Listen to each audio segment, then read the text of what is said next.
Assalamualaikum warahmatullahi wabarakatuh. Kami dari kelompok 4 ingin mempresentasikan tentang Kerajaan Mataram kuno. Kerajaan Mataram kuno pada abad ke-8 di pedalaman Jawa Tengah berdiri Kerajaan Mataram Hindu atau Mataram kuno. Pendirinya adalah Raja Sanjaya dan anak dari seorang Raja Sana. Munculnya Kerajaan Mataram bermula dari kerajaan di Jawa Barat yang bernama Galuh. Rajanya bernama Sana. Ia diserang oleh saudaranya yang menghendaki tahta dan Raja Sana akhirnya meninggal dunia. Sementara saudara perempuannya Sanaha bersama keluarga raja berhasil melarikan diri ke lereng Gunung Merapi. Anak Sanaha yaitu Sanjaya kemudian mendirikan Kerajaan Mataram dengan ibu kota Medang Ripoh Pitu pada tahun 732 Masehi. Kehidupan politik.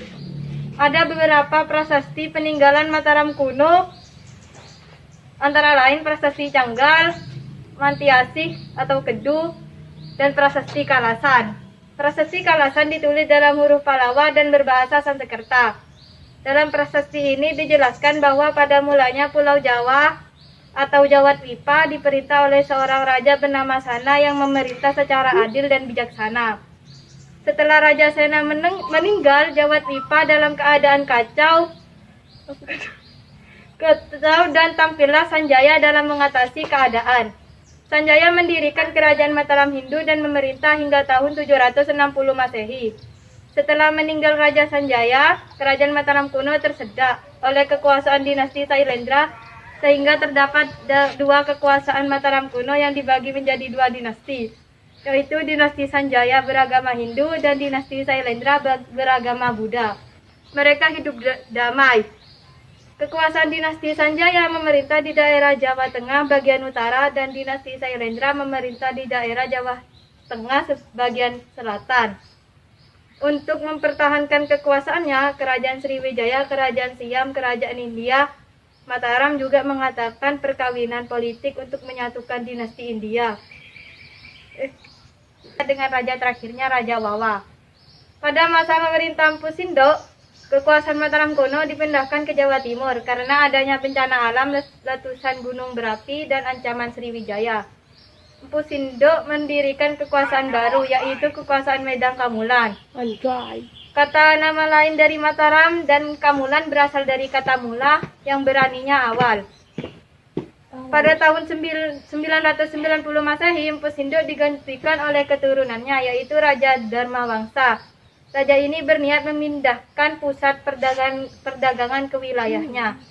Namun kekuasaannya runtuh oleh serangan Kerajaan Warawari yang menjadi sekutu Sriwijaya dengan Warawari tepat pada saat Dharmawangsa menikahkan putrinya dengan Airlangga. Airlangga adalah putra dari Raja Udayana dengan Mahendradatta dari Kerajaan Bali. Airlangga dianjurkan untuk merebut tahta kerajaan. Kerajaan Airlangga ini disebut Kerajaan Kahuripan yang kekuasaannya dilambangkan oleh lambang Garuda Muka.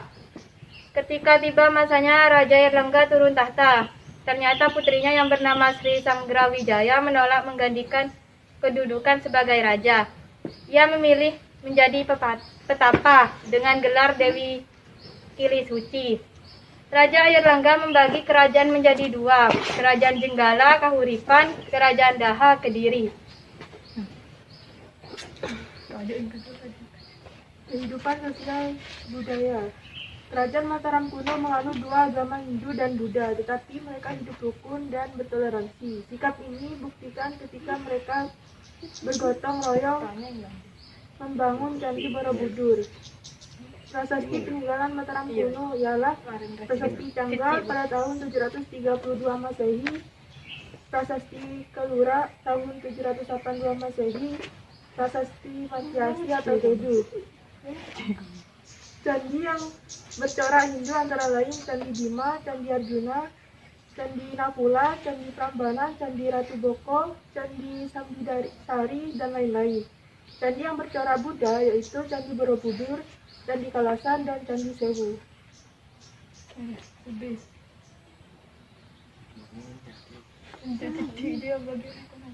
Bagian ekonomi. Kerajaan Mataram kuno terletak di Lembang Sungai Progo, meliputi Magetan, Kuntilan, Sleman, Yogyakarta. Daerah itu sangat subur sehingga rakyat menggantungkan kehidupannya pada hasil pertanian. Banyak kerajaan lain saling mengekspor dan mengimpor hasil pertaniannya. Usaha meningkatkan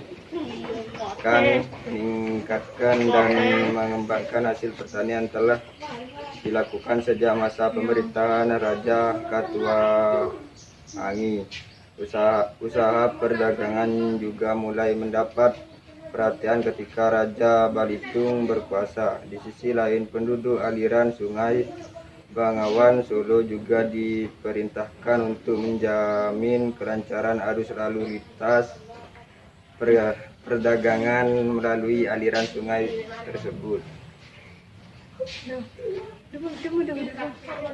Baik, terima kasih atas presentasi kelompok kami. Wassalamualaikum warahmatullahi wabarakatuh. Sekian dari kami kelompok kami.